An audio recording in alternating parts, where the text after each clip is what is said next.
Myocardial infarction क्या होता है, इसे किस नाम से जाना जाता है? इसे हार्ट अटैक के नाम से भी जाना जाता है।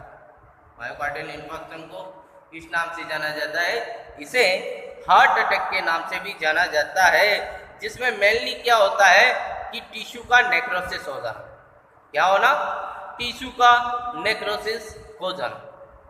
ठीक है, तो myocardial infarction is also known as, इसे हार्ट अटैक के नाम से जाना जाता है। इस्केमिया, जो इस्केमिया की कंडीशन है, ischaemia can lead to necrosis of the myocardial tissue.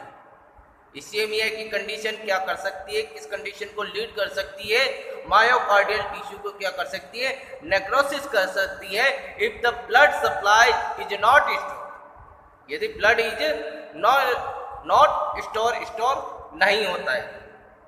90% of myocardial infarction, जो 90% मायोकार्डियल इन्फार्क्शन होता है तो वो किसके द्वारा होता है? एक्यूट कोरोनरी थ्रोम्बोसिस के कारण।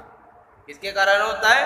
एक्यूट कोरोनरी थ्रोम्बोसिस की कंडीशन के कारण होता है। मतलब कि जो कोरोनरी आर्टरी है उसमें थ्रोम्बोसिस की कंडीशन डेवलप हो जाने की कंडीशन के कारण डेवलप। ठीक है, और 70% जो माना जाता है वो कोरोनरी आर्टरी डिजीज के कारण माना। ठीक है, तो मायोकार्डियल इन्फार्क्शन को किस नाम से जाना जाता है? इसे हार्ट अटैक के नाम से भी जाना जाता है। तो myocardial infarction also known as heart attack, इसे हार्ट अटैक के नाम से भी जाना जाता है। इस कंडीशन में क्या होना, इन विच, इसके अंदर मायोकार्डियल इन्फार्क्शन के अंदर कि इस्केमिया की कंडीशन जानते हो कि ऑक्सीजन की सप्लाई क्या हो जाना? कम हो जाना, और डिमांड क्या हो जाना? इंक्रीज। तो ischaemia can lead to necrosis, tissue का क्या हो जाना? नेक्रोसिस, मतलब कि टिश्यू का क्या हो जाना? डेड। ठीक है, तो necrosis of the myocardial tissue, myocardial tissue का क्या हो जाना? इस्केमिया की कंडीशन क्या कर सकती है? Can lead to necrosis. कैसे? इस्केमिया मतलब कि ऑक्सीजन की सप्लाई क्या हो जाना? कम हो जाना, और डिमांड इंक्रीज होना, मतलब कि ब्लड में ऑक्सीजन की कमी, मीन्स हाइपोक्सिया। मीन्स क्या हुआ? हाइपोक्सिया की कंडीशन। ठीक है, मतलब कि ये क्या हुई, जो ऑक्सीजन की सप्लाई कम और डिमांड हुई तो वो क्या हुई? Angina pectoris. और थ्रोम्बोलाइसिस की कंडीशन हुई, थ्रोम्बोलाइसिस की कंडीशन हुई, थ्रोम्बोस का लाइसिस हुआ तो वो कंडीशन हुई अनस्टेबल एंजाइना पेक्टोरिस, जिसे क्या कहा जाता है? प्री इन्फार्क्शन भी कहा जाता है। जिसे क्या बोला जाता है? प्री इन्फार्क्शन भी बोला जाता है। ठीक है, देन उसके बाद क्या होना कि परमानेंट या पार्शियल, परमानेंट क्या होना? टिश्यू का नेक्रोसिस होना, टिश्यू का क्या होना? नेक्रोसिस होना। तो ischaemia can lead to necrosis of the myocardial tissue, myocardial tissue का क्या हो जाना? नेक्रोसिस हो जाना। ठीक है, किसके कारण ये हो सकता है? ये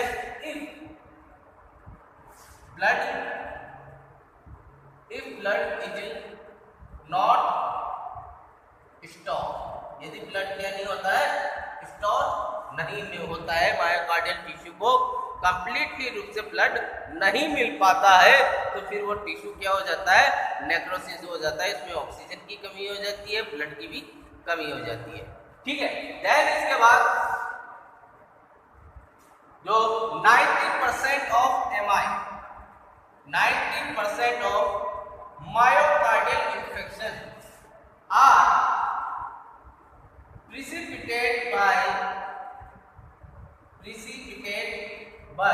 जो 90% ऑफ मायोकार्डियल इन्फेक्शन है, ये किसके द्वारा प्रिसिपिटेट होता है? मतलब कि किसके कारण ये डेवलप होता है? तो वह है एक्यूट कोरोनरी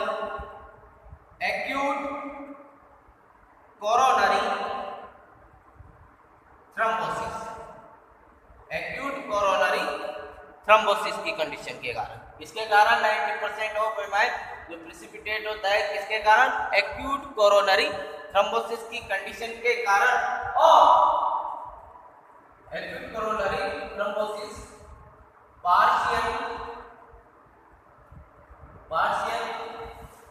और परमानेंट, पार्शियल और परमानेंट क्या होना, नेक्रोसिस होना, पार्शियल और परमानेंट नेक्रोसिस की कंडीशन डेवलप हो जाना। ठीक है, तो 90% ऑफ एमआई जो प्रिसिपिटेट होता है किसके द्वारा होता है, एक्यूट कोरोनरी थ्रोम्बोसिस के कारण, जो कि पार्शियल हो सकता है या फिर परमानेंट भी हो सकता है। और सेकेंडरी टू सीवियर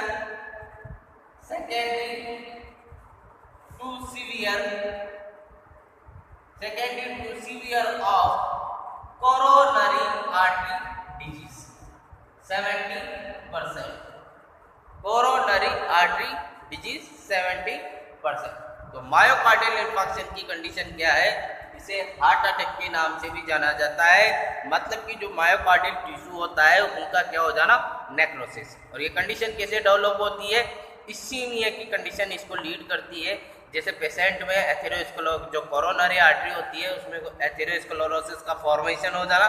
ठीक है, जो एथेरोस्क्लेरोसिस का फॉर्मेशन होता है उस प्लेग में चेंजेस आ जाने की कंडीशन के कारण क्या होता है कि प्लेटलेट का फॉर्मेशन हो जाता है, जिससे थ्रोम्बोसिस की कंडीशन भी डेवलप होती है।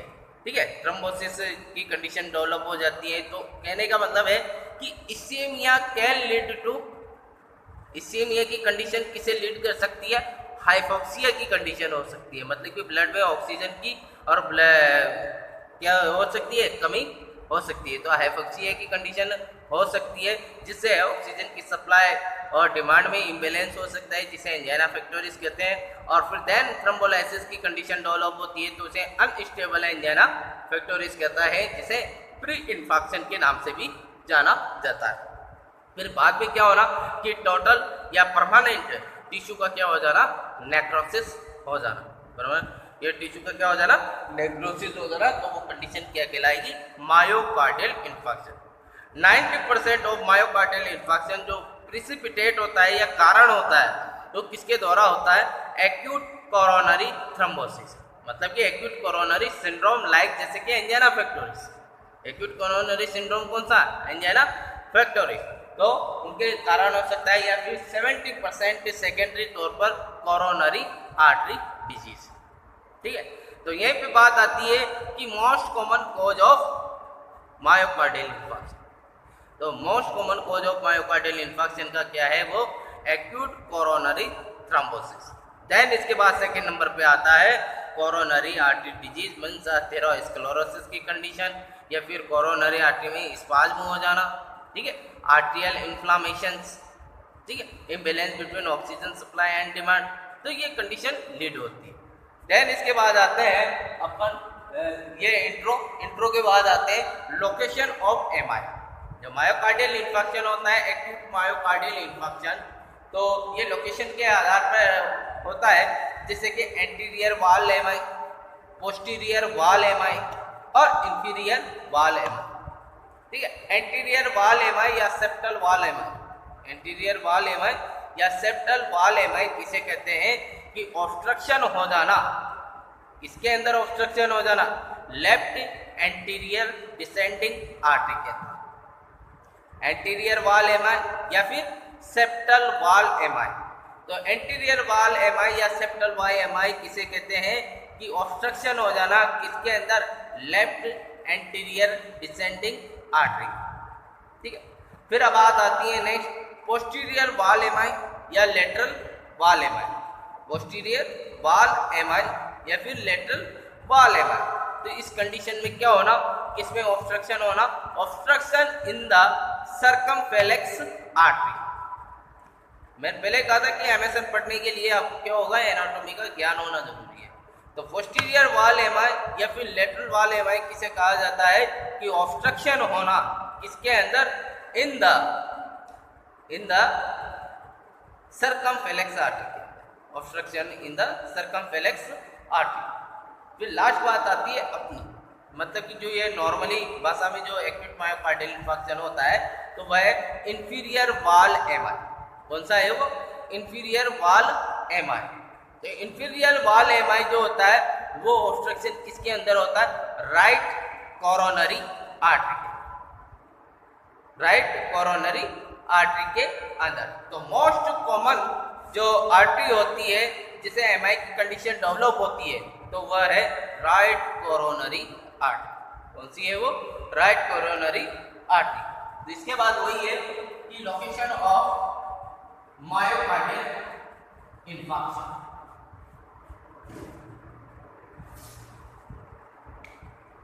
Location of myocardial infarction. तो पहला पॉइंट आता है लोकेशन ऑफ मायोकार्डियल इंफार्क्शन में, वह एंटीरियर वाल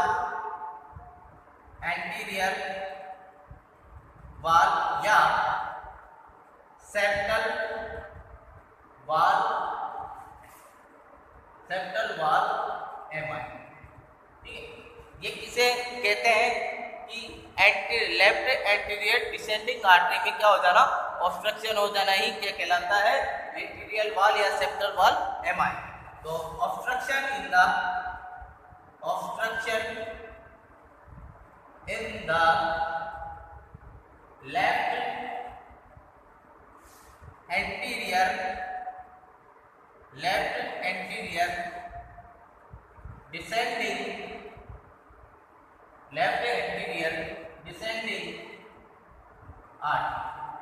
लेफ्ट एंटीरियर डिसेंडिंग आर्टरी में ये हो जाना ही क्या कहलाता है कि एंटीरियर वाल एमआई या सेप्टल वाल एमआई।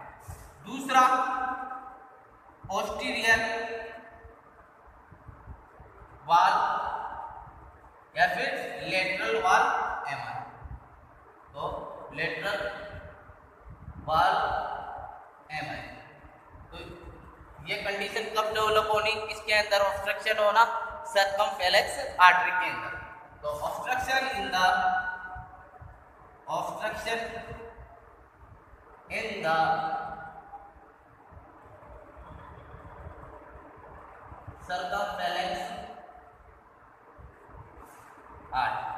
सर्कमफ्लेक्स आर्टरी के अंदर ऑब्स्ट्रक्शन होना ही क्या कहलाता है? पोस्टीरियर वाल एमआई या फिर लेटरल वाल एमआई के नाम से इसे जाना जाता है। फिर तीसरी बात आती है, तो तीसरा कौन सा है? तीसरा है इंफीरियर वाल एमआई। इंफीरियर वाल एमआई, इसमें क्या होना?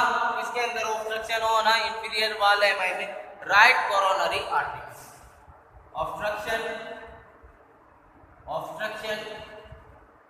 इन द राइट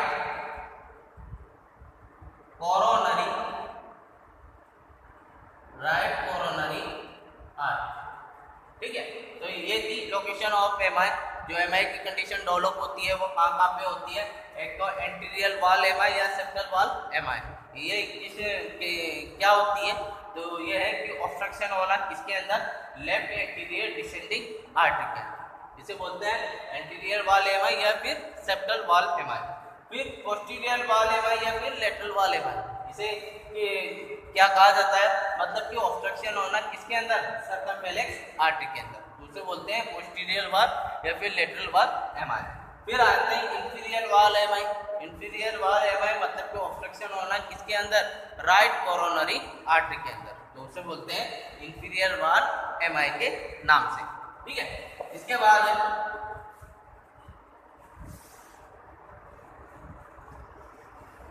नोट, जो मोस्ट कॉमन कंडीशन है कोरोनरी, जो एमआई की कंडीशन के दौरान जो अफेक्टेड होती है सबसे ज़्यादा, इन सब में से सबसे जैसे लेफ्ट एंटीरियर डिसेंडिंग आर्टरी या सर्कमफ्लेक्स आर्टरी या फिर राइट कोरोनरी आर्टरी, इनमें से वो कौन सी आर्टरी है जो सबसे ज़्यादा अफेक्ट होती है? तो मोस्ट कॉमन होती है right coronary artery. Most common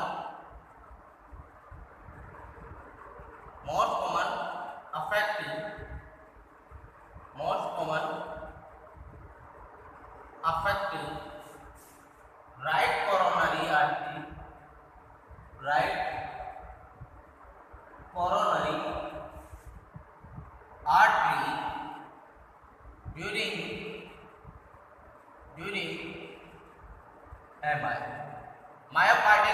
infarction की कंडीशन के दौरान जो सबसे मोस्ट कॉमन जो आर्टरी अफेक्टेड होती है वो कौन सी होती है?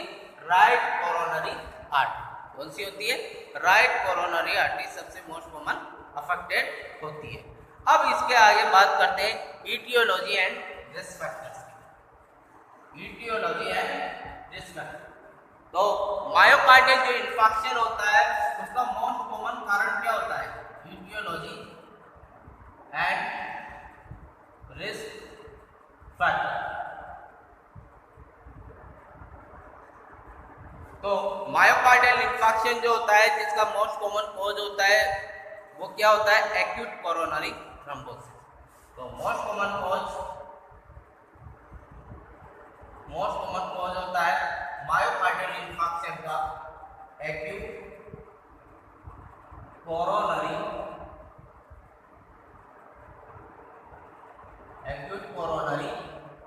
थ्रोम्बोसिस, जो कि 90% होता है। रिमेंबर, ये 90%। इसके बाद नंबर आता है किसका? यदि ये नहीं है तो कोरोनरी आर्टरी डिजीज या एथेरोस्क्लेरोसिस। ठीक है।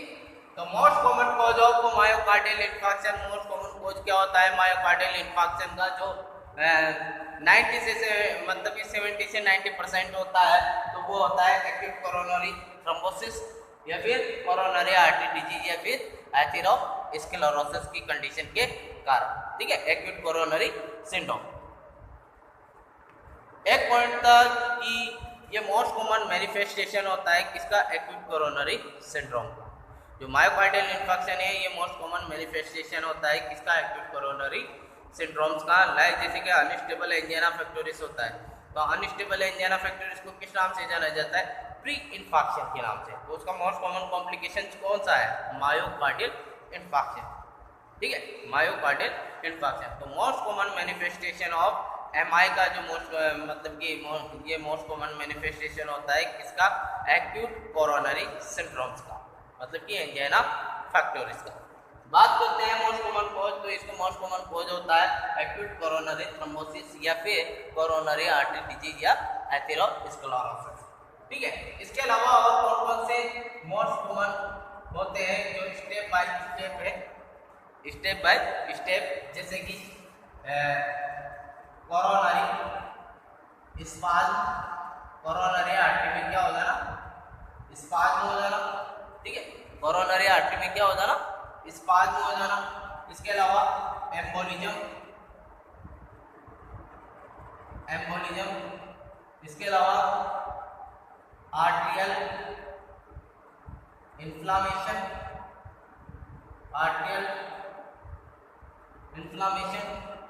और इनके अलावा क्या हो सकता है? हाइपोक्सिया, एनीमिया,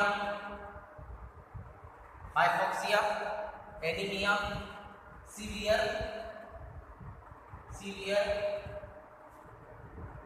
एक्सेशन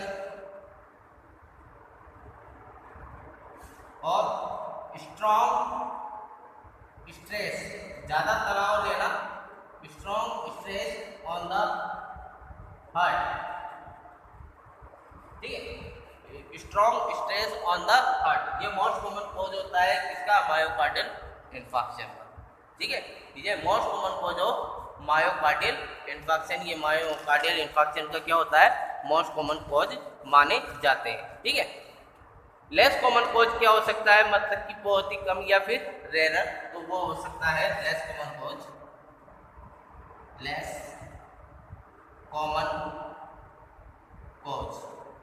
तो लेस कॉमन कॉज हो सकता है वो है लैक ऑफ एक्सरसाइज,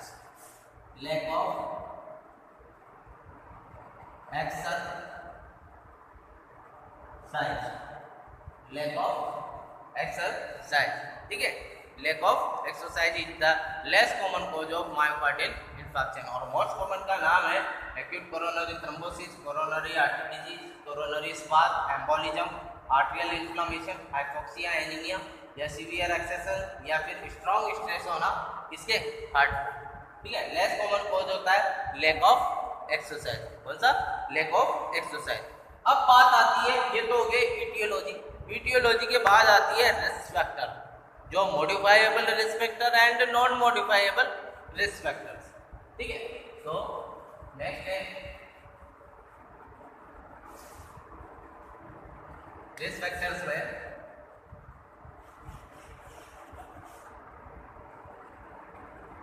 मॉडिफाइबल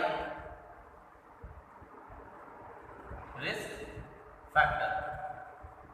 तो मॉडिफाइबल रिस्क फैक्टर्स कौन कौन से हो सकते हैं? अपन पहले भी पढ़े थे नेरा फैक्टर्स की कंडीशन में मायोकार्डियल जो कार्डियोवैस्कुलर कार्डियक जो डिसऑर्डर होती है उनमें लगभग रिस्क फैक्टर्स क्या होते हैं? 7 होते हैं।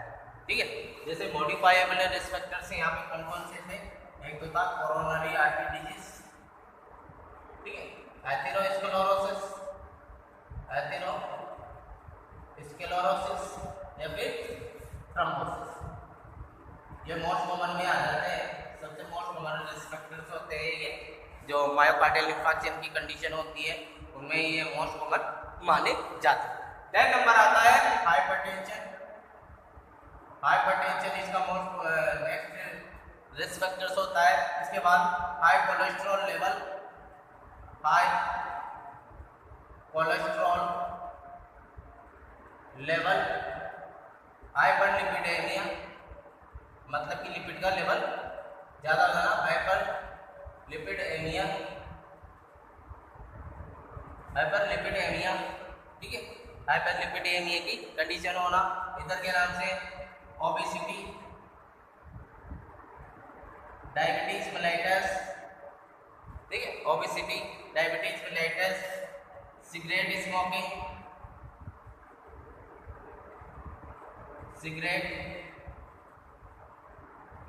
Smoking, tobacco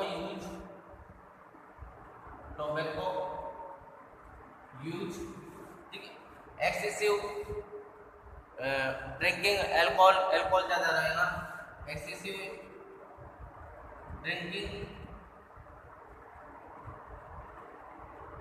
drinking of excessive alcohol,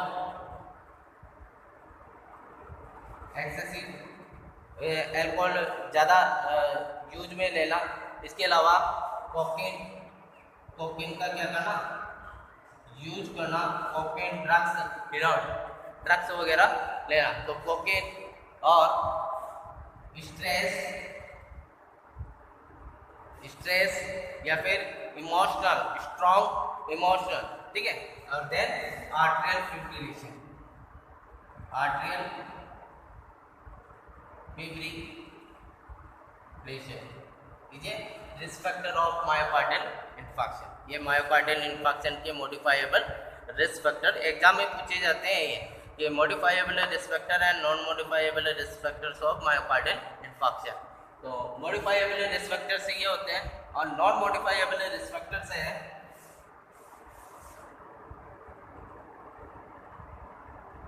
non modifiable risk factors. तो नॉन मॉडिफाइबल रिस्क फैक्टर्स कौन कौन से होते हैं?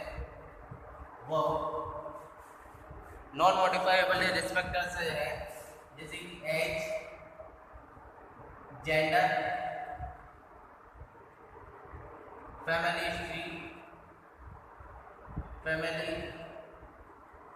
History of transient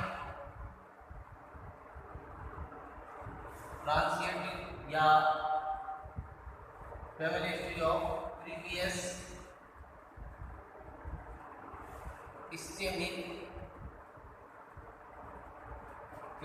ischaemic attack. फैमिली में पहले से ही किसी को मायोकार्डियल इंफार्क्शन की कंडीशन हो या फिर इस्केमिक अटैक आया है तो वो कंडीशन भी इनमें देखने को मिलती है। ठीक है, अब नॉन मॉडिफाइबल रिस्क फैक्टर्स या फिर physical activity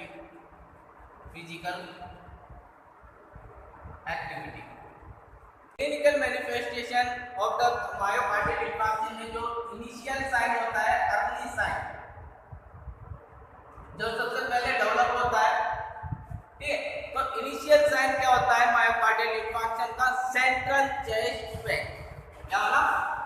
central chest pain, इसका इनिशियल स्टार्टिंग वाला साइन होता है ये, जो सबसे पहले दिखाई देता है मायोकार्डियल इंफार्क्शन की कंडीशन में, वो अर्ली साइन इनिशियल साइन कौन सा होता है? Central chest pain. ठीक है, सेंट्रल चेस्ट पेन इसका अर्ली साइन होता है। और जो इसका क्लासिकल साइन होता है, क्लासिकल साइन मतलब कि कंफर्मिटी साइन, जिससे आइडेंटिफाई किया जाता है कि इसमें मायोकार्डियल इंफार्क्शन की कंडीशन डेवलप हुई है। तो क्लासिकल साइन जैसे अभी एंजाइना पेक्टोरिस था, तो एंजाइना पेक्टोरिस का क्लासिकल साइन क्या था? रशिंग स्टबिंग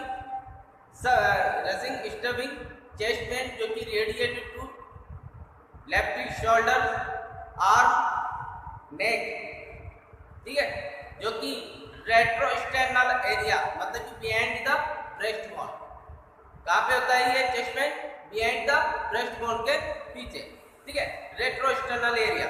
और यहाँ पे क्या है? सेंट्रल चेस्ट पेन होता है, जो कि क्रशिंग तेजी से तेज दर्द वाला ये पेन होता है, जो कि सब एक्सटर्नल एरिया में। कहाँ पे? सब एक्सटर्नल एरिया। तो क्लासिकल साइन क्या है? क्रशिंग और सब एक्सटर्नल, क्रशिंग और सब एक्सटर्नल चेस्ट पेन, जो कि रेडिएट करेगा किस तरफ? रेडिएट टू, जो कि रेडिएट करेगा, radiate to upper, sorry radiate to, जो कि ये रेडिएट करेगा कहाँ? जो back, left shoulder, left arm and neck. तो क्रशिंग मतलब कि तेजी से, क्रशिंग मतलब कि तेज पेन होना, जो कि सब एक्सटर्नल एरिया में होता है ये चेस्ट पेन, जो कि रेडिएट करता है जो back, left shoulder, left arm और नेक। ठीक है, इसके बाद आते हैं, इसके अलावा और कौन से अदर साइन डेवलप होते हैं? अदर साइन, ये तो हो गया मोस्ट कॉमन की बात, जो इनिशियल और जिनसे कंफर्मिटी की जाती है। इनके अलावा अदर साइन में जैसे कि एसन ग्रे फेस, एंजाइना पेक्टोरिस की कंडीशन में जो पेशेंट में दिखाई देता है वो किस टाइप का फेस दिखाई देता है? चेहरा जो होता है एंजाइना मायोकार्डियल इंफार्क्शन की कंडीशन में, तो वो किस टाइप का फेस दिखाई देता है? जला हुआ, वैसे एक राख के समान जला हुआ प्रतीत होता है कि जैसे आग लग रही हो। तो वो किस ashen grey face seen in MR, myocardial infarction की कंडीशन में किस टाइप का फेस दिखाई देता है? Ashen grey. कौन सा? एसन ग्रे, जला हुआ फेस उसमें दिखाई देता है। इसके अलावा और कौन सा साइन डेवलप होते हैं एंजाइना पेक्टोरिस की कंडीशन में? तो जो चेस्ट पेन होता है वो प्राइमरली कहाँ होता है? Early in the morning. Chest pain occurs कहाँ पे होता है? Occurs primarily early in the morning. और जो ये पेन होता है, ये पेन लास्ट मतलब कि लेस देन कितना हो सकता है? लास्ट कितना होता है? 30 minute. And pain last for 30 minute. ज्यादा से ज्यादा कितने समय के लिए हो सकता है ये पेन? 30 मिनट के लिए, या फिर इससे ज्यादा भी हो सकता है, बट कम से कम क्या माना जाता है कि 30 मिनट के लिए ये क्या हो सकता है? ज्यादा से ज्यादा पेन हो सकता है। फिर इसके बाद करते हैं जो पेन है, चेस्ट पेन, वो किसके द्वारा रिलीव किया जा सकता है? तो वो एंजाइना पेक्टोरिस की कंडीशन में तो क्या थी? एंजाइना पेक्टोरिस की कंडीशन में तो जो चेस्ट पेन होता है वो रिलीव हो जाता है एट द रेस्ट करने पर, या फिर नाइट्रोग्लिसरीन की टेबलेट प्रोवाइड करने पर। बट इन दोनों कंडीशन में, मायोकार्डियल इंफार्क्शन की कंडीशन में ना तो रेस्ट करने पर चेस्ट पेन दूर होता है और ना ही नाइट्रोग्लिसरीन टेबलेट प्रोवाइड करने पर दूर होता है। ये चेस्ट पेन जो मायोकार्डियल इंफार्क्शन की कंडीशन में दूर होता है तो किसके कारण हो सकता है? ऑपोइड एनाल्जेसिक ड्रग्स प्रोवाइड करने पर। और वो अपवर्ड एनाल्जेसिक ड्रग्स कौन सी होती है? मॉर्फिन। कौन सी होती है? मॉर्फिन, जिसको आईवी रूट से देते हैं, जिसका काम क्या होता है कि ऑक्सीजन की सप्लाई को प्रमोट करना और जो डिमांड है उसे क्या करना? डिक्रीज करने का काम करना। ठीक है। इसके बाद अलग साइन और कौन से हैं जो इसमें डेवलप होते हैं, जैसे कि D4 साइन। D4 साइन कौन से होते हैं? जैसे कि डायफोरोसिस, डिजीनेस, डिसरिथमिया। ठीक है, डायफोरोसिस, डिजीनेस, डिसरिथमिया। इसके अलावा dyspnoea, shortness of breath, dyspnoea की कंडीशन हो जाना। TPN साइन कौन से हो सकते हैं? टेकिकार्डिया हो सकता है, पाल्पिटेशन हो सकता है, नोजिया हो सकता है, नोजिया एरोमेटिक ये हो सकता है।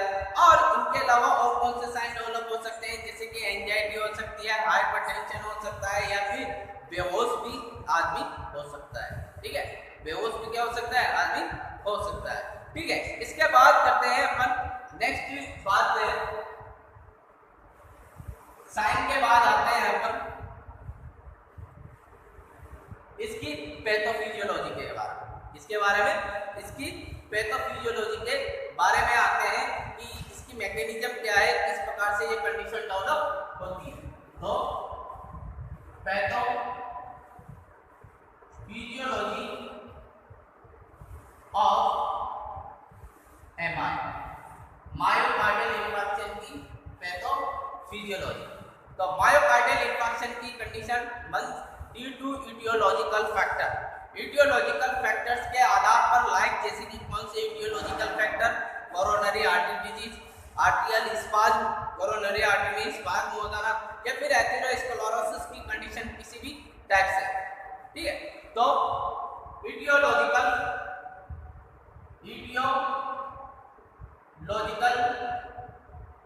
फैक्टर लाइक जैसे कि ड्यू टू, इन फैक्टर्स के कारण, इटियोलॉजिकल फैक्टर्स के कारण, जो कारण है उन कारणों की वजह से ही एमआई होती है।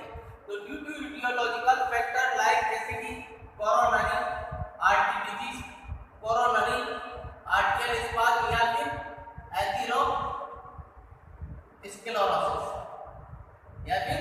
एथेरोस्क्लेरोसिस। याद रखिए, आपकी कंडीशन पता है कि जो मायोकार्डियल इस्केमिया है, मायोकार्डियल इस्केमिया की कंडीशन क्या लीड कर सकती है? हाइपोक्सिया। क्या कर सकती है वो?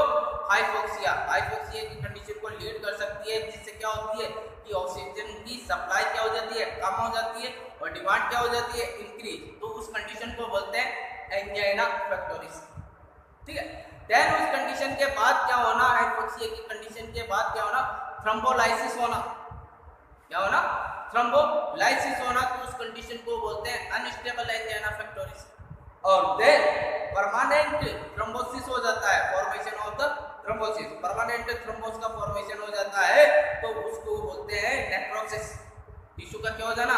नेक्रोसिस हो जाना, क्योंकि कंप्लीटली रूप से सडन टेम्परेरी तौर पर जो ब्लड और ऑक्सीजन की सप्लाई है वो टिश्यू को नहीं मिल पाती है, जिससे क्या हो जाता है? टिश्यू नेक्रोसिस हो जाता है। ठीक है, तो नेक्रोसिस होने के बाद की कंडीशन क्या है?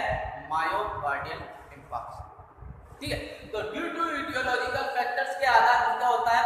जो प्लेक्यू का फॉर्मेशन हो रहा है इसके अंदर, कोरोनरी आर्टरी के अंदर, उनमें क्या आ जाते हैं? चेंजेस। ठीक है, due to aetiological factor changes in the plaque, जो प्लेक्यू का फॉर्मेशन हो रहा है इसके अंदर changes in the plaque condition of coronary artery. तो क्या होना कि प्लेक्यू का change in the plaque condition of the coronary artery, जो प्लेक्यू का फॉर्मेशन है उनमें क्या आ जाते हैं? चेंजेज आ जाते हैं। तो इन चेंजेज आने की कंडीशन से क्या होता है कि इसका फॉर्मेशन होने लगता है, प्लेटलेट एक्टिवेट हो जाती है। क्या हो जाती है? इससे प्लेटलेट एक्टिवेट। तो एक्टिवेशन ऑफ प्लेटलेट, इसका एक्टिवेशन हो जाता है, प्लेटलेट का एक्टिवेशन हो जाता है। धीरे धीरे वहां पे क्या होता है? किसका डिपोजिशन होने लगता है? धीरे धीरे किसका डिपोजिशन होने लगता है? प्लेटलेट एग्रीगेशन का, मतलब कि प्लेटलेट का वहां पे क्या होने लगता है, अक्यूमुलेशन होने लगता है और प्लेटलेट मास का फॉर्मेशन होने लगता है। तो देन प्लेटलेट एग्रीगेशन प्लेटलेट का क्या होने लगता है, फॉर्मेशन होने लगता है। प्लेटलेट एग्रीगेशन, एडिशन एंड आवाज नहीं आ रही तो ये तो तेरे में प्रॉब्लम है, हमारे में थोड़ी प्रॉब्लम है, औरों को तो आ रही है। हाँ,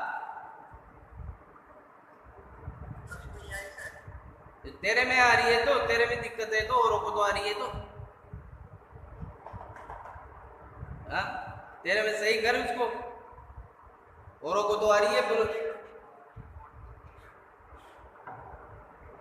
और मैंने पहले कहा था बीच में बोलना नहीं है।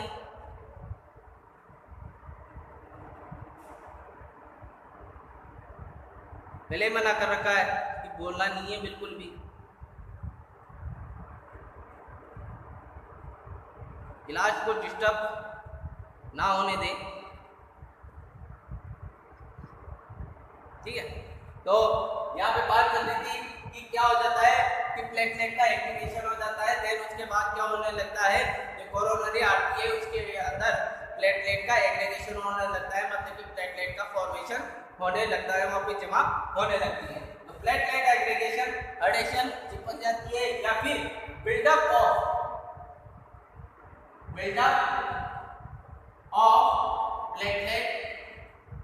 प्लेटलेट मास, ठीक है। प्लेटलेट का फॉर्मेशन वहां पे हो गया, ठीक है। फिर देन उसके बाद क्या होता है,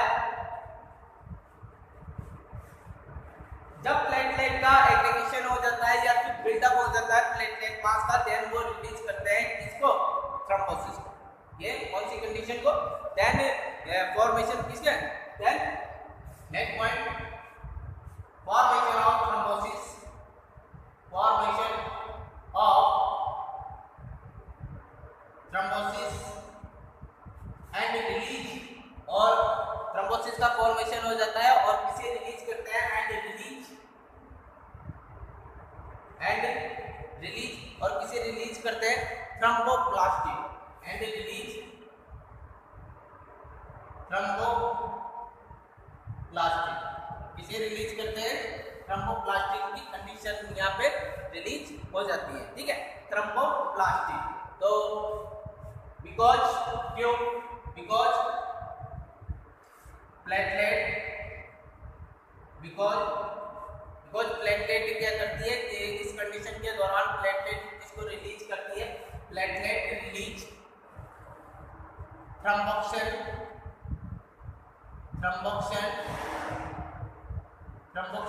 add to factors है thrombosis add to and platelet factor कौन सा, 3 और 4, प्लेटलेट फैक्टर 3 और 4, कौन से प्लेटलेट फैक्टर कौन सा, 3 और 4 को ये फिर दे रिलीज कर। सिंपल सी बात में समझिएगा, जो प्लेटलेट की कंडीशन है उनमें चेंजेज आ जाना कोरोनरी आर्टरी के अंदर।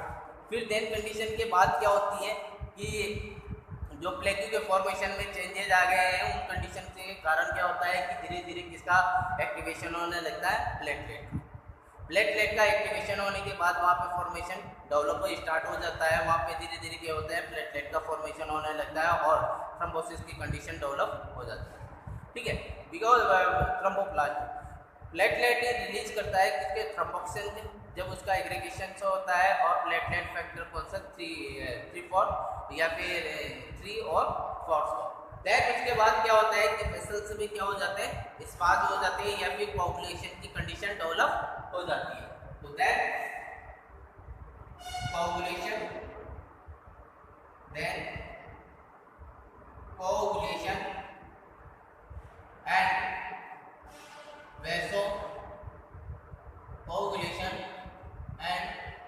वेसोस्पाज, वेसल्स में क्या हो जाते हैं, स्पाज हो जाते हैं या फिर कोगुलेशन की कंडीशन डेवलप हो जाती है, ठीक है। कोगुलेशन की कंडीशन यहाँ पे वेसल्स में स्पाज्म हो गए, कोगुलेशन की कंडीशन डेवलप हो गए, देन थ्रोम्बोस का क्या हो जाता है, एनलार्जमेंट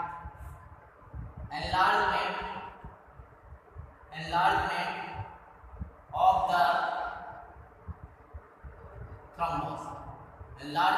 द थ्रोम्बोस, इसकी मैकेनिज्म में वीडियो में मतलब कि आपको ग्रुप में और सेंड कर दूंगा कि कहने का मतलब जो ये फॉर्मेशन हो रहा है एनलार्जमेंट में, तो उसकी मैकेनिज्म का, ठीक है, प्रैक्टिकल तौर पर, ठीक है। फिर इसके बाद क्या होता है, जैसे ही एनलार्जमेंट हो जाता है, थ्रोम्बोस का फॉर्मेशन हो जाता है, तो वहां पे क्या हो जाता है, ऑक्लूजन, क्या हो जाता है, ऑक्लूजन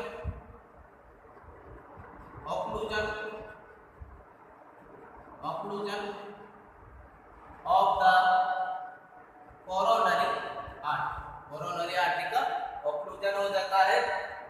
देन कोरोनरी आर्टरी का ऑक्लूजन होने पर जो ब्लड की सप्लाई है वो इंपेयर हो जाती है और ऑक्सीजन की सप्लाई भी क्या हो जाती है, इंपेयर हो जाती है, जिससे किस कंडीशन का लीड होता है, मायोकार्डियल का, ठीक है, मायोकार्डियल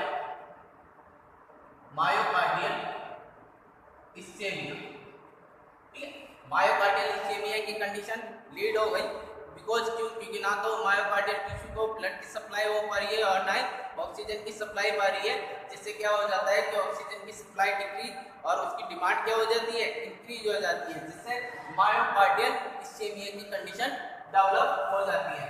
और देन इसके बाद हाइपोक्सिया, तो हाइपोक्सिया की जो कंडीशन हो गई, मतलब कि हाइपोक्सिया की कंडीशन डेवलप हो गई, ऑक्सीजन की डिमांड क्या हो गई, इंक्रीज, और सप्लाई क्या हो गई, डिक्रीज, ठीक है। तो ये कंडीशन किसको लीड कर देती है, हाइपोक्सिया, मतलब कि decrease oxygen supply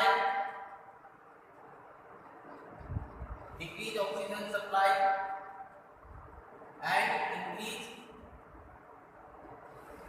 oxygen demand lead to angina pectoris। ये कंडीशन यहाँ पर क्या हो गई, angina pectoris की कंडीशन डेवलप हो जाती है, ठीक है, हाइपोक्सिया। देन उसके बाद क्या हो जाता है कि जो थ्रोम्बोस है उसका क्या हो जाना, थ्रोम्बोलाइसिस की कंडीशन डेवलप हो जाना, थ्रोम्बोलाइसिस, उस कंडीशन को क्या बोलते हैं, अनस्टेबल एंजाइना पेक्टोरिस। क्या बोलते हैं उस कंडीशन को, अनस्टेबल एंजाइना पेक्टोरिस, मतलब कि pre infarction. Unstable angina pectoris मतलब कि प्री इंफाक्शन, क्या बोलते हैं उसे, प्री इंफाक्शन की कंडीशन कहा जाता है। देन क्या हो जाता है, परमानेंट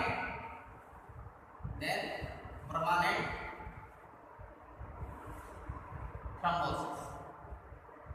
फिर टिश्यू का necrosis of the myocardial tissue. तो मायोकार्डियल टिश्यू का क्या हो जाता है, देन नेक्रोसिस, और फिर देन मायोकार्डियल इंफाक्शन या हार्ट अटैक, मायोकार्डियल इंफाक्शन या फिर इस कंडीशन को क्या बोलते हैं, हार्ट अटैक की कंडीशन। तो इसकी पैथोफिजियोलॉजी दोबारा से देखिएगा ड्यू टू ईटियोलॉजिकल फैक्टर्स के आधार पर, ठीक है। तो ड्यू टू ईटियोलॉजिकल फैक्टर्स के आधार पर क्या होता है, जो प्लेटो का जो फॉर्मेशन हुआ है, मतलब कि एथेरोस्क्लेरोसिस का जो फॉर्मेशन हुआ है कोरोनरी आर्टरी के अंदर, उनमें क्या आ जाना, चेंजेज आना, जिससे क्या होना, प्लेटलेट का एक्टिवेशन होना और प्लेटलेट का फॉर्मेशन होना, बिल्डअप हो जाता है किसके अंदर, कोरोनरी आर्टरी के अंदर।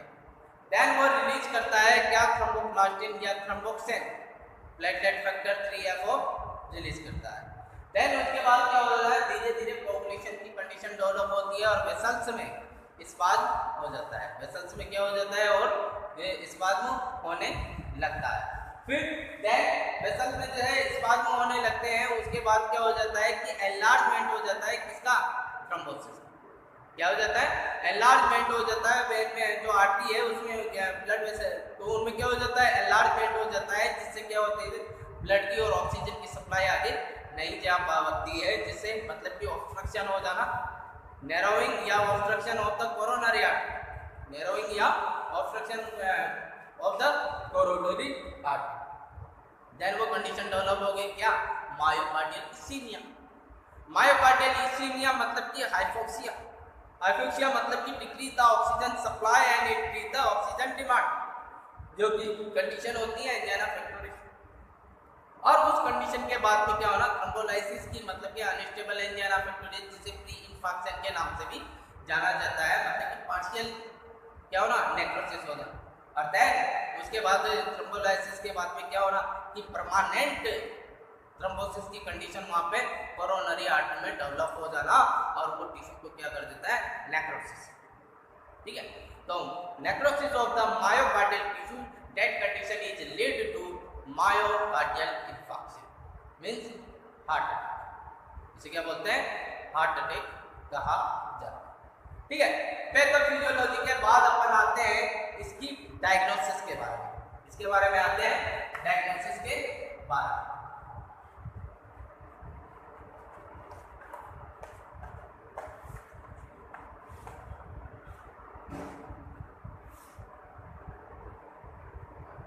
Diagnosis of myocardial infarction. ठीक है, तो डायग्नोसिस ऑफ मायोकार्डियल इंफार्क्शन के बारे में हम डिस्कस करेंगे कि इसके डायग्नोसिस किस आधार पर की जाती है। सबसे पहले क्या ली जाती है, पेशेंट हिस्ट्री, हिस्ट्री टेकिंग। ठीक है, हिस्ट्री ले ली, हिस्ट्री में ऑक्यूपेशनल हिस्ट्री या फैमिली हिस्ट्री वगैरह, then physical examination, physical examination. ठीक है, देन उसके बाद क्या हो गया, फिजिकल एग्जामिनेशन। फिर उसके बाद क्या किया जाता है, ब्लड टेस्ट। ठीक है, क्या किया जाता है, ब्लड टेस्ट। तो ब्लड टेस्ट जब मायो एमआई की कंडीशन में करते हैं तो उनमें क्या दिखाई देता है कि एक ट्रोपोनिन, ट्रोपोनिन का लेवल इंक्रीज होना, लिपिड का लेवल इंक्रीज होना, एलडीएच का लेवल इंक्रीज होना, और डब्ल्यूबीसी का लेवल इंक्रीज होना। इसका किन किन का लेवल इंक्रीज होना कि ट्रोपोनिन का लेवल इंक्रीज होना, डब्ल्यूबीसी का इंक्रीज होना, और सीकेएमपी का लेवल इंक्रीज होना। तो इसका इंक्रीज द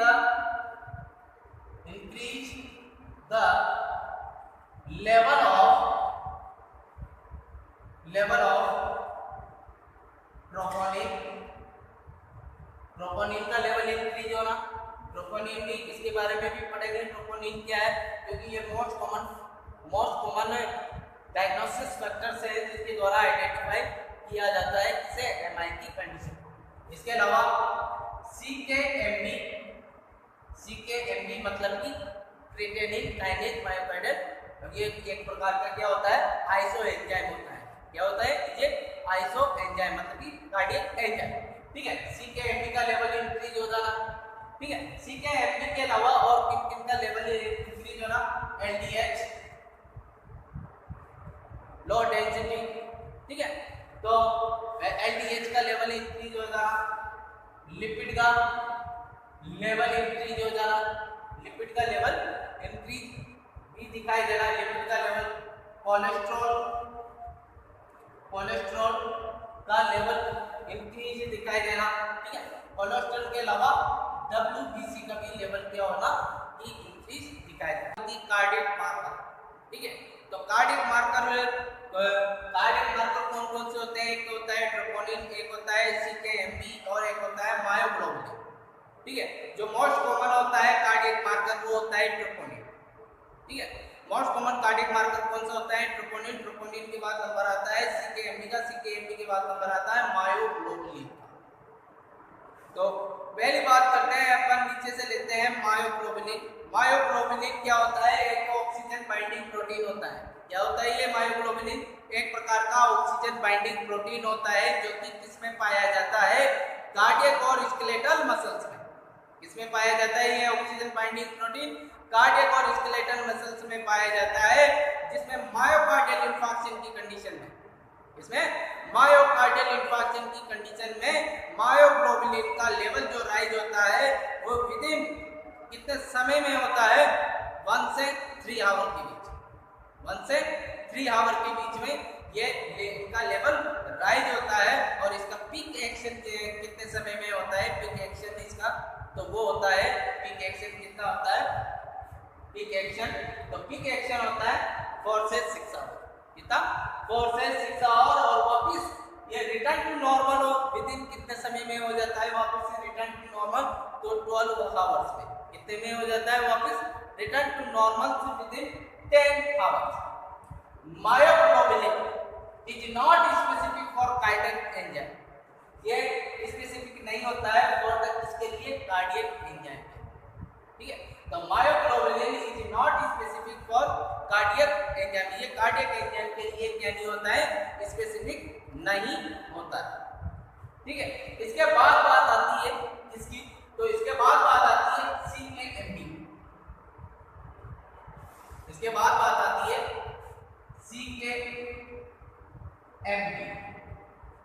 CKMB मतलब कि क्रिटेनिन काइनेज मायोकार्डियल, जिसमें डायग्नोसिस किया जाता है जो मायोकार्डियल मसल से डैमेज हो चुकी है उनका डायग्नोसिस करने के लिए CKMB किया जाता है, ठीक है, मायोकार्डियल इंफार्क्शन की कंडीशन के लिए। ये एक प्रकार का आइसो एंजाइम होता है, कार्डियक एंजाइम होता है जो कि स्पेसिफिक होता है इसके लिए, मायोकार्डियल इंफार्क्शन के लिए, इसके लिए मायोकार्डियल इंफार्क्शन के लिए। तो CKMB is a iso enzyme, क्या होता है, ये एक प्रकार का आइसो एंजाइम होता है, ठीक है। ये iso enzyme means iso enzyme से होता है, ठीक है। तो iso CKMB is a iso enzyme होता है, is a specific for myocardial infarction.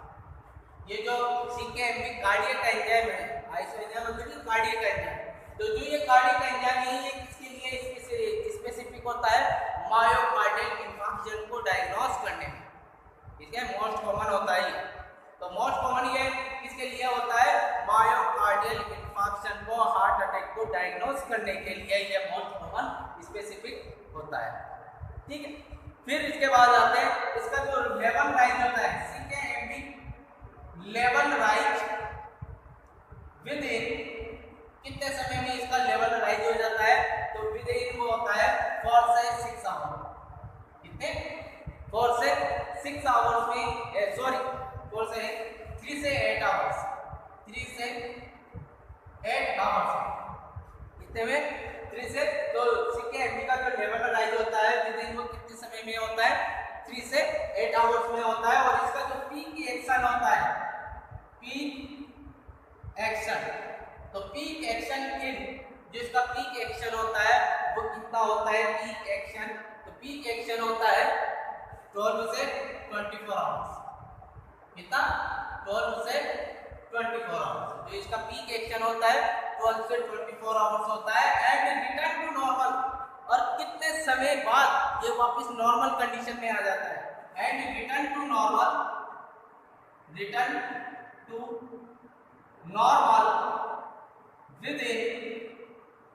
With in 48 से 72 आवर्स, ठीक है। तो CKMB का लेवल राइज होता है 3 से 8 आवर्स में, पीक एक्शन जो इसका होता है वो होता है 12 से 24 आवर्स में, और रिटर्न टू नॉर्मल वापस उस कंडीशन में आ जाता है नॉर्मल में, तो कितने समय पश्चात आ जाता है, 48 से 72 आवर्स, 48 से 72 आवर्स के बीच में वापस नॉर्मल कंडीशन में आ जाता है, ठीक है। फिर इसके बाद आते हैं CKMB की नॉर्मल वैल्यू, तो नॉर्मल वैल्यू कितनी होती है, नॉर्मल वैल्यू मेल में तो होती है कितनी, 2 से 6 नैनोग्राम पर ml, 2 से 6 नैनोग्राम पर, ठीक है, 9 से 6 ग्राम पर ml, ठीक है। और फीमेल में कितनी होती है इसकी नॉर्मल वैल्यू, फीमेल में 2 से 5 नैनोग्राम पर, ठीक है। तो मेल में जो इसकी नॉर्मल होती है CKMB की वो होती है 2 से 6 नैनोग्राम पर ml होती है, और फीमेल में कितनी होती है 2 से 5 नैनोग्राम पर ml होती है, ठीक है। इसके बाद नेक्स्ट पॉइंट इसमें CKMB में, इसके बाद जो CKMB है वो मोस्ट कॉमन कार्डियक एंजाइम होता है, इसका पीक एक्शन फर्स्ट होता है वो 12 से 24 आवर्स होता है, जो कि किसके द्वारा फॉलो होता है SgO2। SgO2 मतलब कि सिर्फ ऑक्जेलिक एसिडिक ट्रांसएमिनेज के द्वारा, ठीक है। तो CKMB most common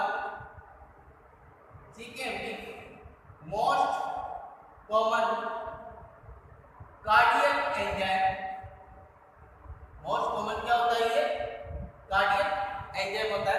CKMB is the most common cardiac enzyme, peak जिसका पीक एक्शन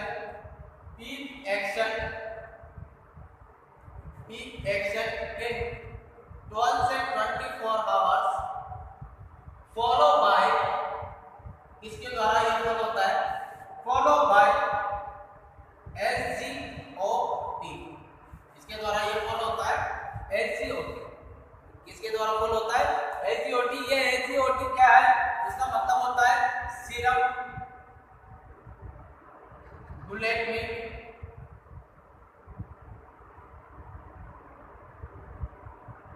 ऑक्जेलो एसिटिक ट्रांसएमिनेज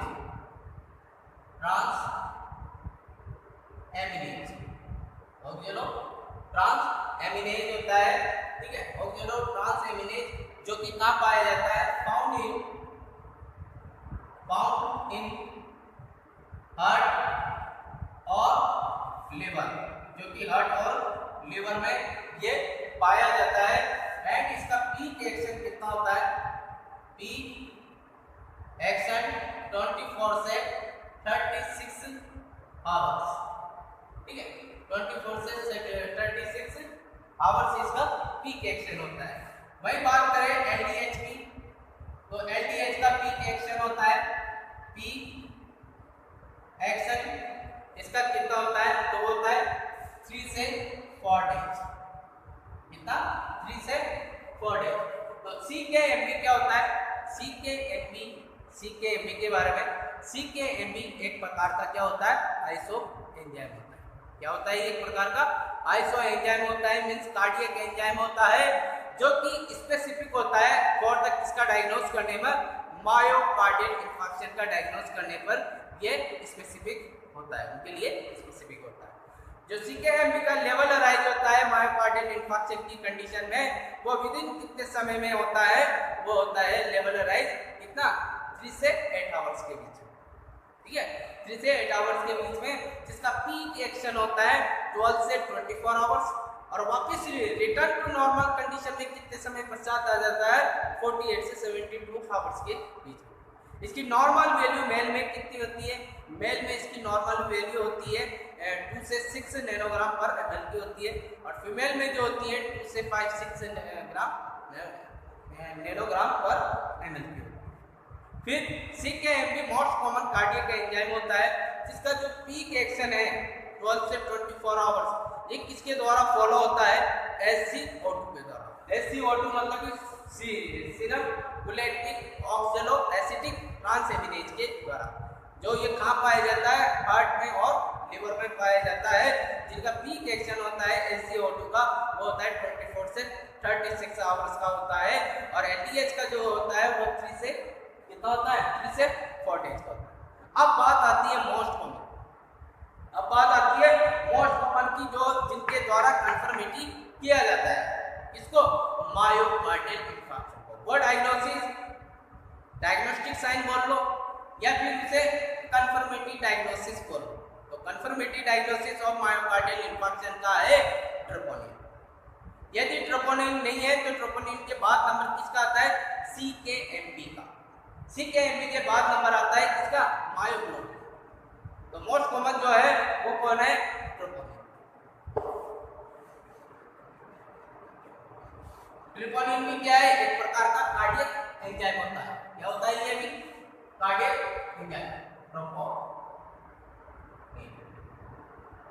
ठीक है। तो ट्रोपोनिन भी क्या होता है, एक प्रकार का कार्डियक एंजाइम होता है, कार्डियक मार्कर है, ये भी एक प्रकार का कार्डियक एंजाइम है, जिसको मतलब कि ये सबसे मोस्ट कॉमन होता है, 80 से 90% जिसको आइडेंटिफाई किया जाता है ना डायग्नोस करने के लिए, इसे कंफर्मेटिव डायग्नोसिस। ठीक है। तो पहली चीज ट्रोपोनिन, ट्रोपोनिन क्या होता है कि these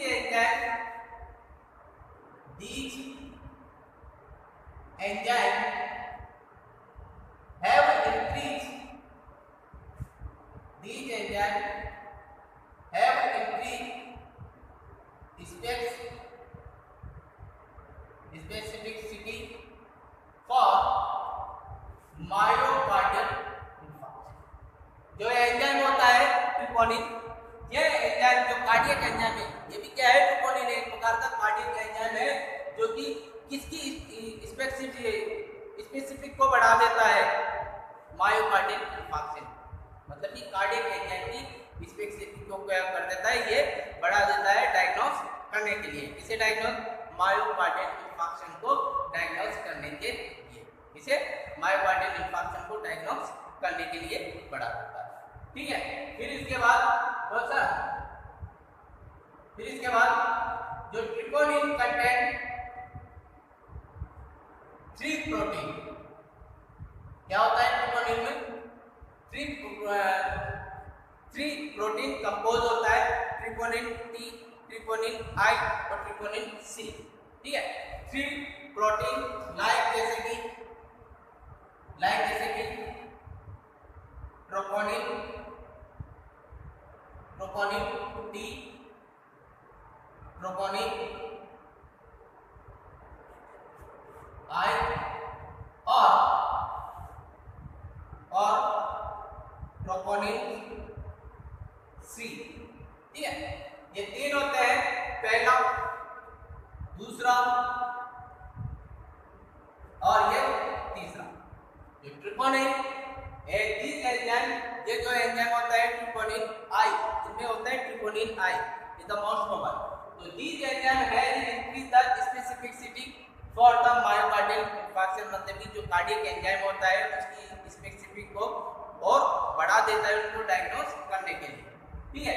जिसमें ट्रोपोनिन में 3 प्रोटीन कंपोज होते हैं, कौन कौन से, ट्रोपोनिन टी, ट्रोपोनिन आई और ट्रोपोनिन सी। ठीक है। इनमें से जो मोस्ट कॉमन है वो कौन सा है, ट्रोपोनिन आई, जो कि मोस्ट कॉमन किसके लिए डायग्नोस करने के लिए किया जाता है, मायोकार्डियल इंफार्क्शन के लिए। ठीक है। तो अब बात करेंगे अपन किसकी, ट्रोपोनिन आई, ट्रोपोनिन आई। ठीक है। इसकी क्या होता है, troponin I is A conformity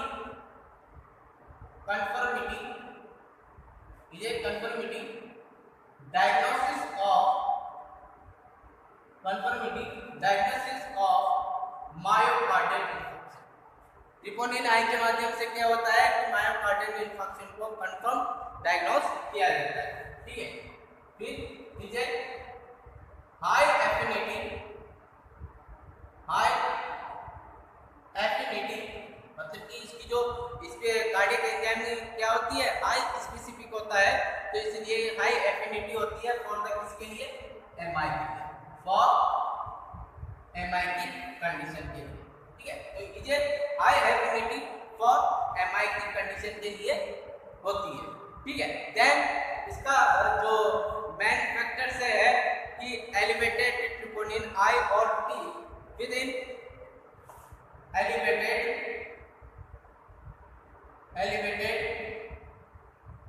elevated level of troponin I or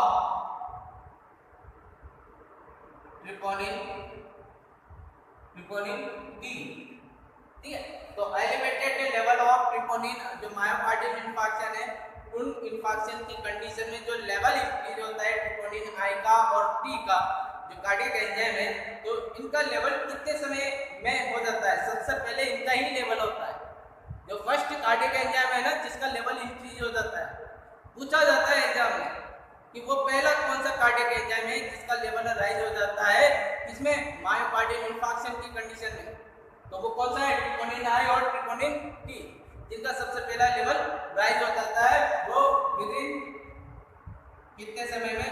within 1 से कितने 1 आवर्स, विदिन 1 से 1 आवर्स ऑफ मायोकार्डियल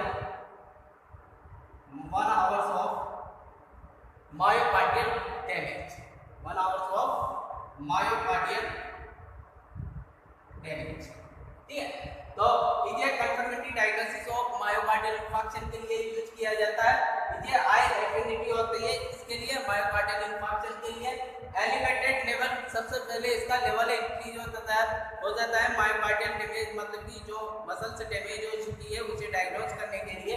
तो एलिवेटेड लेवल ऑफ ट्रिपोनिन, जब मायोकार्डियल डैमेज हो जाता है तो सबसे पहले किसका लेवल राइज हो जाता है? वो लेवल राइज होता है किसका? ट्रिपोनिन आई का और ट्रिपोनिन टी का।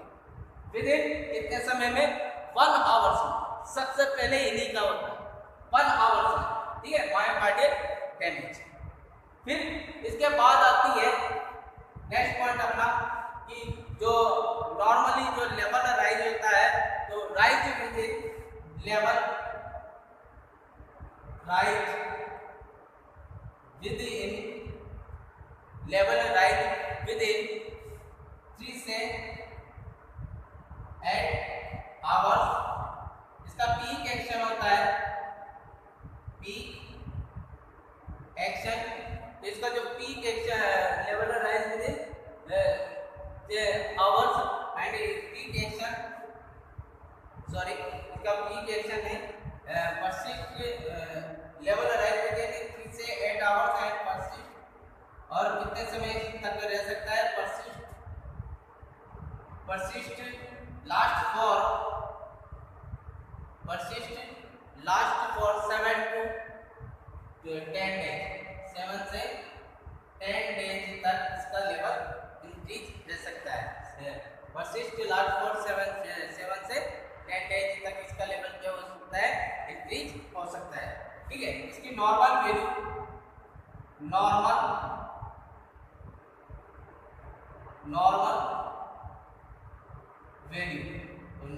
वैल्यू जो होती है वो कितनी होती है? नॉर्मल वैल्यू 0.3 कितनी होती है? 0.3 नैनोग्राम पर 0.3 नैनोग्राम पर ml इसकी नॉर्मल वैल्यू होती है। ठीक है, तो फिर दोबारा बात करते हैं ट्रिपोनिन आई की। ट्रिपोनिन की ही बात करते हैं। ट्रिपोनिन जो होता है ये एक प्रकार का कार्डियक एंजाइम होता है, जो कि कार्डियक एंजाइम होता है, जो कि इसकी स्पेसिफिक होता है फॉर द किसके लिए? मायोकार्डियल इंफार्क्शन के लिए या फिर नेक्रोसिस की कंडीशन के लिए। ठीक है, तो ये इंक्रीज होता है।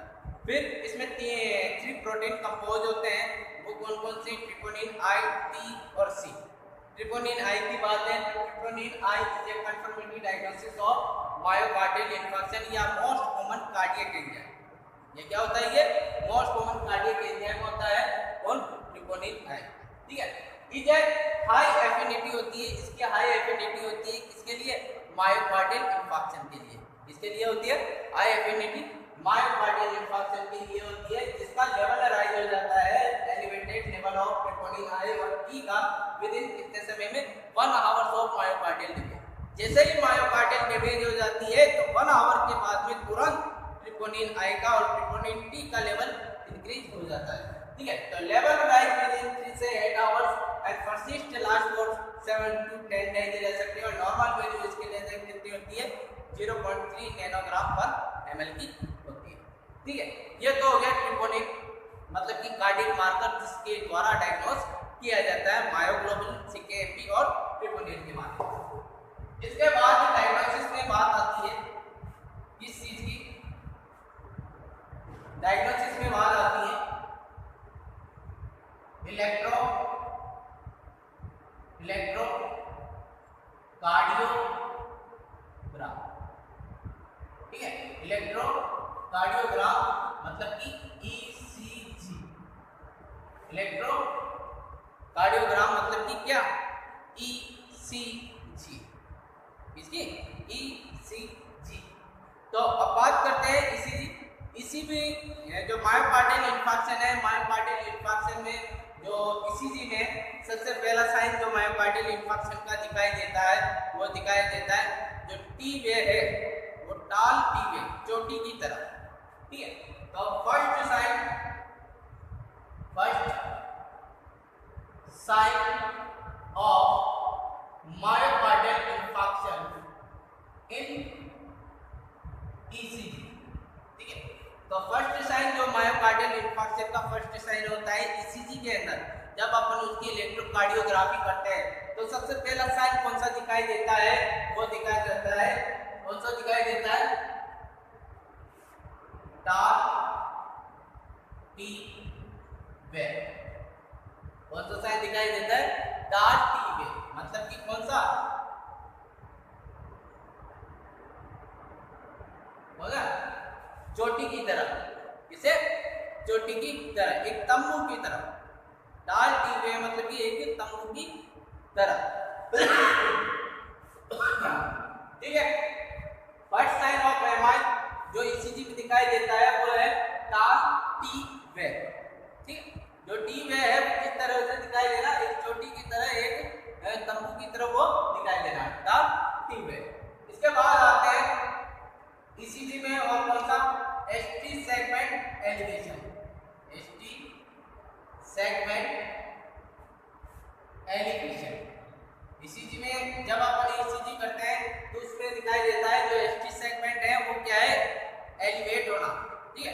तो एसटी सेगमेंट एलिवेशन होना ईसीजी की कंडीशन में, ST segment elevation occurs with in, ST segment occurs within 2 से 3 आवर्स आफ्टर एमआई की कंडीशन डेवलप हो जाने के पश्चात, मायोकार्डियल मसल डैमेज हो जाने के पश्चात ये कितने समय में एसटी सेगमेंट एलिवेट हो जाता है, विद इन 2 से 3 आवर्स में ये एसटी सेगमेंट एलिवेट हो जाता है, जो कि किसे इंडिकेट करता है, एंड इंडिकेट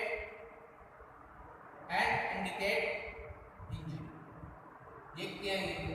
इससे क्या पता चलता है कि यदि एसटी सेगमेंट एलिवेट हो रहा है तो इसका मतलब है कि मायोकार्डियल टिश्यू में क्या हो गई, इंजरी हो गई, क्या हो गई, मायोकार्डियल मसल से टिश्यू में क्या हो गई, इंजरी हो गई, और विद इन 2 से 3 आवर्स में हो जाता है, ठीक है।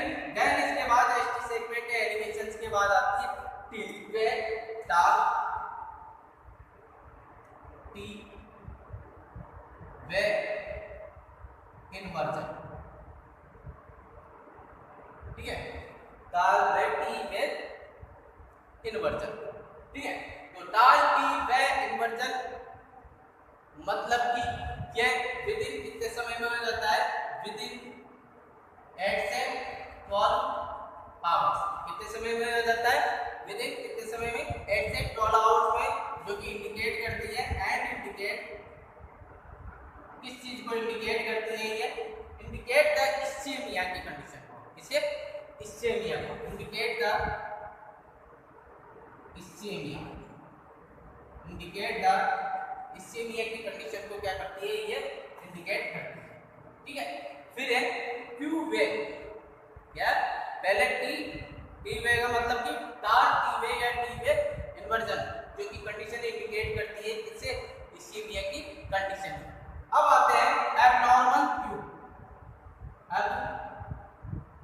एबनॉर्मल क्यू वे क्या होना, एबनॉर्मल क्यू वे होना, जो कि इंडिकेट करती है, एबनॉर्मल क्यू वे इंडिकेट इंफार्क्शन